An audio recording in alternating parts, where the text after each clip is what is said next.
In today's video, we will look at the most recent pending home sales number and other data that seems to suggest that we might be at the bottom of the housing market. Of course, we will also look at the flip side of this coin. The 2023 real estate market roller coaster is here. Seems like we just go up and down every day. Some are saying that we are at the bottom and some are saying that we haven't even seen the biggest declines yet. Who's correct, right? With some of the more recent data coming out, it begs the question, did the housing market just flip? Or is this some type of a fake out? Here's the latest data from the National Association of Realtors with regards to pending home sales for the month of December. And for the first time since May of 2022, pending home sales are up. This is after 6 consecutive months of declining pending home sales. Here's how it went down. We are up 2.5% from November to December, but when compared to 1 year ago, we are down a huge 33.8%. Here's what's happening regionally. The Northeast dropped 6.5% month to month and 32.5% from December of 2021. The Midwest down slightly, 0.3% November to December and down a big 30.1% from 1 year ago. Those are the two regions that were down, and the next two are the ones that are pulling us up. The South is up 6.1% November to December, but still down a big 34.5% from the prior year. Here in the West, it's up a good 6.4% November to December, but down 37.5% from December of 2021. I want to share with you this comment from National Association of Realtors chief economist, which I don't necessarily disagree, but I have my reservations. This recent low point in home sales activity is likely over. Mortgage rates are the dominant factor driving home sales, and recent declines in rates are clearly helping to stabilize the market. The new normal for mortgage rates will likely be the 5.5% to 6.5% range. Job gains will steadily become important in driving local home sales markets. The South in particular is set to outperform the rest of the country, thanks primarily to better job market conditions in this part of the country compared to other regions. His comment on home sales activity low point being over seems to be a very confident one. From what I'm hearing from my region, agents are actually comparing this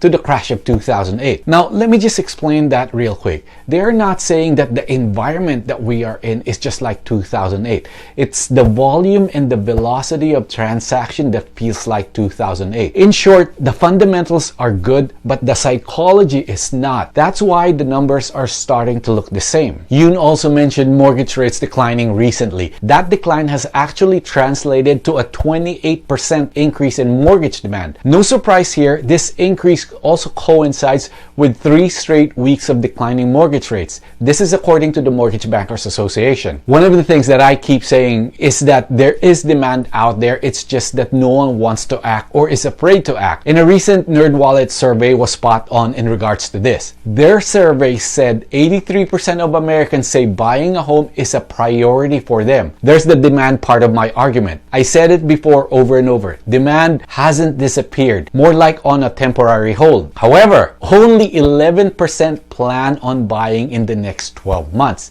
That's the side of my argument where a majority of the buyers are scared of what's going on in our current economy. And by the way, that 80% or 83% of Americans wanting to buy has been the same number for the last 5 years that they've done this survey.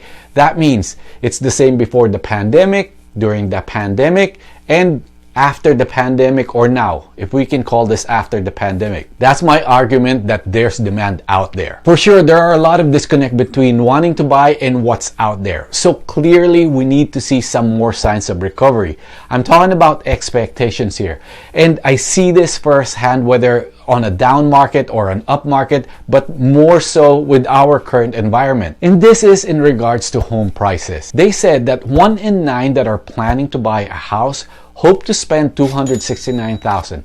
That's over $100,000 less than the national average for housing. That's the same here in the Bay Area. If I tell a home buyer that $1.5 million house is now between 1.3 to 1.4, their expectation is like around 1 million, way below where it actually is. And there's a lot of confusion out there.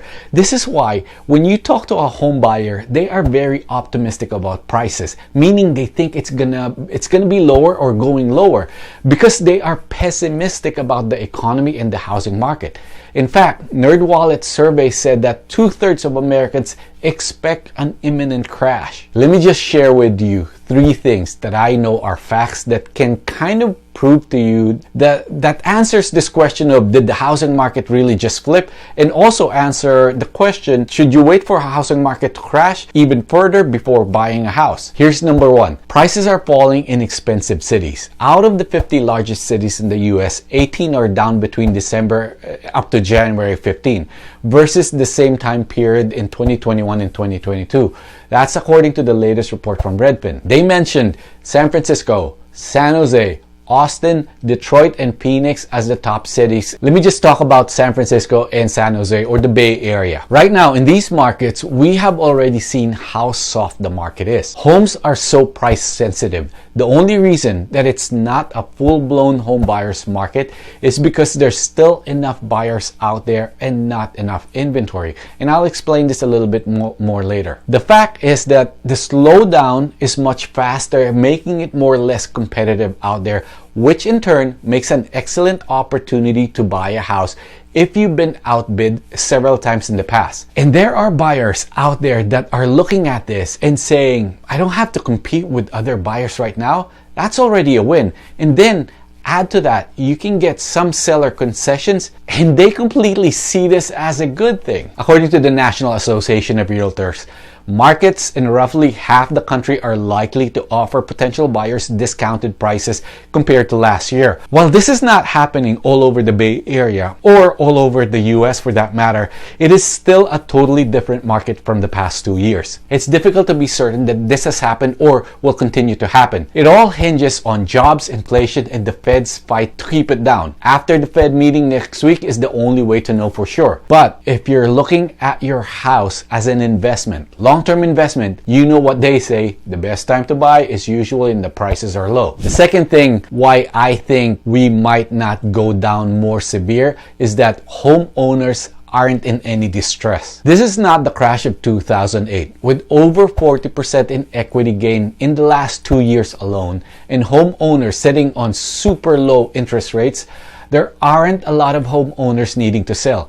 This is why also current homeowners that wants to either upgrade or downsize are not moving. Even though they have a lot of equity, a ton of equity, when they see the monthly payments on what could be their new mortgage, most of them are just saying, no, we're not moving. We're just gonna stay put, simply because it doesn't make sense for them financially. The third thing is that during 2008, we had an oversupply of homes that were being built and a lot of speculators. This is not the case right now. No oversupply, and I cannot stress this enough.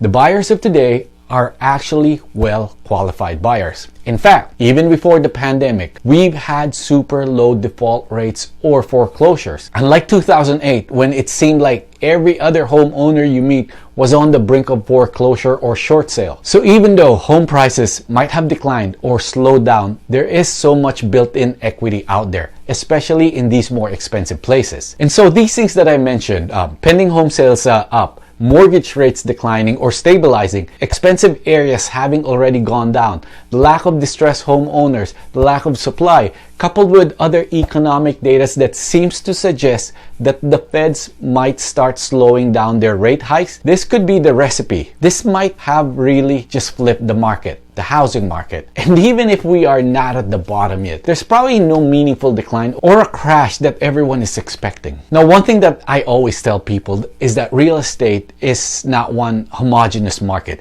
It's not only regional, but local as well.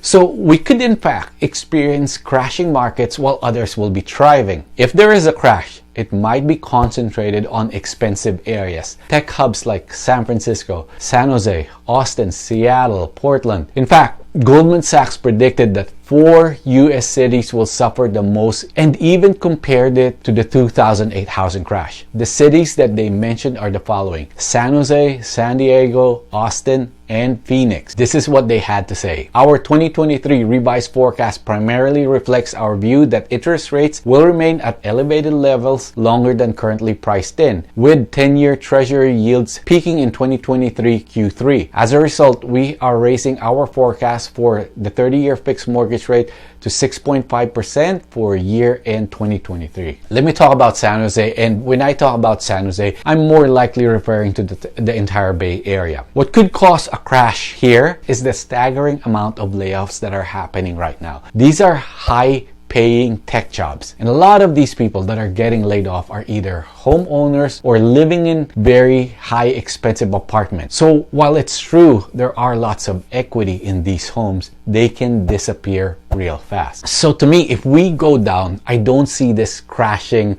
when we look at the market as a whole. So this could be in fact the flipping of the market. But expensive markets like mine starts crashing, it might skew the data, especially when it comes to price. Meaning it seems like prices are going down because of the lack of sales in higher price or expensive areas, basically pulling the overall average down, the overall market. But the reality in a different market, say in Middle America, wherever, let's say Kansas, home prices could still be appreciating. Bottom line is right now, the data seems to suggest that we are at the bottom, but we need to keep an eye out on what the Feds are doing. Inflation, jobs, etc. Because all these can change, which means we are in for one hell of a roller coaster ride. Thanks for watching. I'd love to read your comments below.